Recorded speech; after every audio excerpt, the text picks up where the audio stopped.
I blame men for everything. I get a lot of hate for this. If they get cheated on, it's your fault. If she's using you for money, it's your fault. If she's a gold digger, it's your fault. It's always your fault. If you're too naive, if you don't watch out for the signs, it will happen. Why do people cheat? The majority of the cases that I see where people cheat, they've chosen a partner where they had to wear a little bit of a mask, either because their partner is not who they're truly attracted to, but they saw other qualities that they liked in their partner. Maybe he's financially stable, maybe she's really a great mom. Because they didn't truly get what they truly wanted, they settled to begin with. They feel justified in cheating. But the second reason is how they grew up. If they grew up in a very loving home, they don't select partners just to be with them because they are lonely. They select partners that they're actually truly compatible with. They only choose people that they actually are in love with and then go on to have a relationship. When you grow up in a broken home or you grow up with some kind of trauma, you choose partners hoping that they'll save you from some of the pain that you're already in.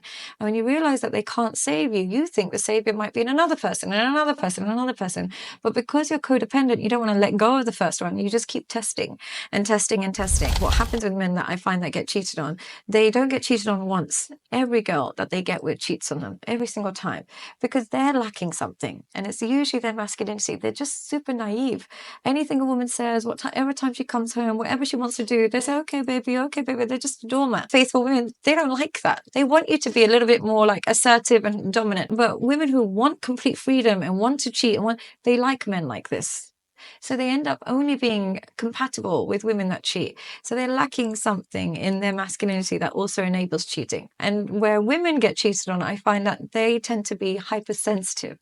Any feedback their man gives them, they get so upset that he can't be himself around her, and then he ends up living a second life. It seems to be so difficult to sustain that natural monogamy by year 3 and year 4 or year 10. Our motivation to please our partner decreases over time. In the beginning stages, we don't see it as a burden looking after ourselves for our partner's sake and looking after our partner for our partner's sake. There's a natural selflessness that comes. Over time, we forget to do that. But if we maintain the desire to care for our partner and be mindful of their needs and wants, I think it would be easy to maintain that. The person who meets your needs becomes the person you start to desire.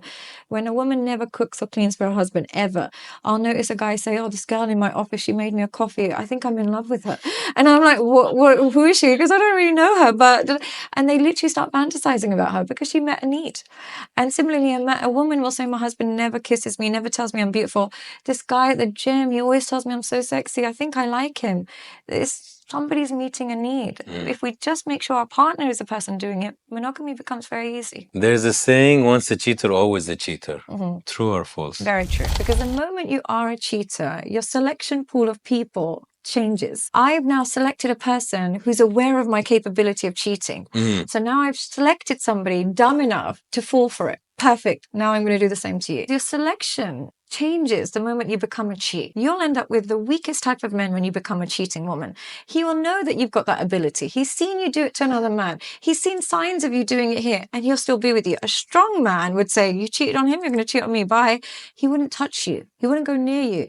Only a weaker type of man will accept you as a cheating woman. So you're left with a pool of men that you won't truly respect, and you're left with a pool of men you can trick. You don't like those men. The moment you become a cheater, man or woman, you come with a sign that this is my history. It's a bit like a criminal. If I have a criminal history, what will happen is I'll go to apply for jobs. Certain jobs, particularly high-level jobs, they won't even open my resume.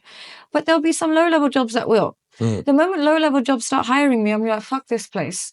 And I'm going to start looking elsewhere. Cheating is exactly the same. We think the grass is always greener now because we're constantly surrounded by the illusions of alternatives, constantly thinking there's so many options. So we're constantly thinking that our partner could so easily be replaceable. Yeah, there's so many alternatives to this person.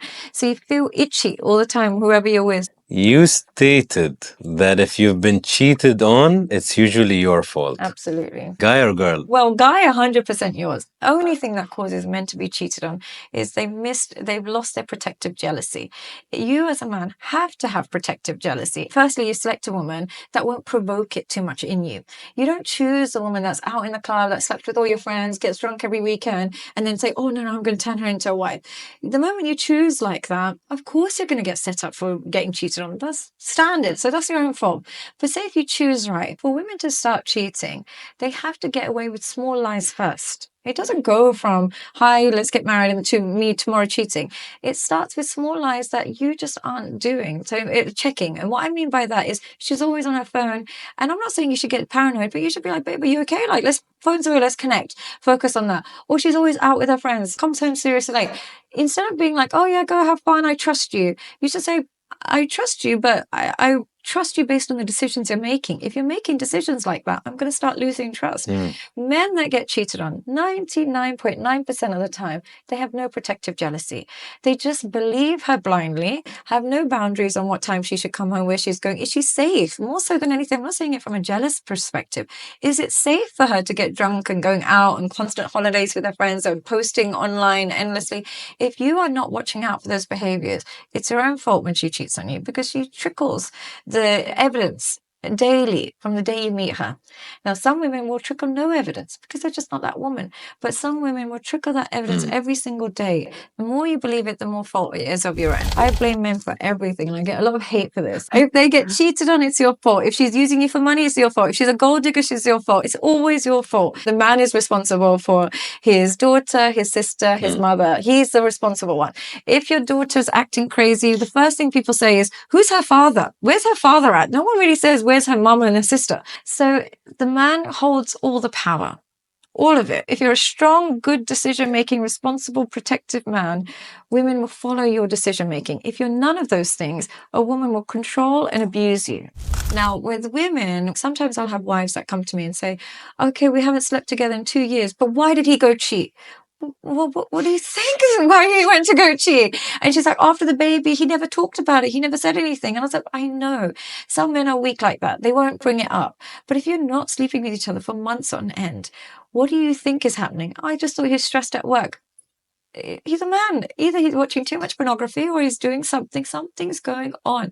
If there's 3, 4, 5, 6 months and you haven't been intimate, and then you're blindsided when you find out he's having a divorce, that's your own stupidity. Why are you not monitoring and being aware of that? Now, I'm not saying cheating means you can never get over it, whatever it is, but we have to take responsibility for why it happens to us, because 9 times out of 10, it will happen to you again.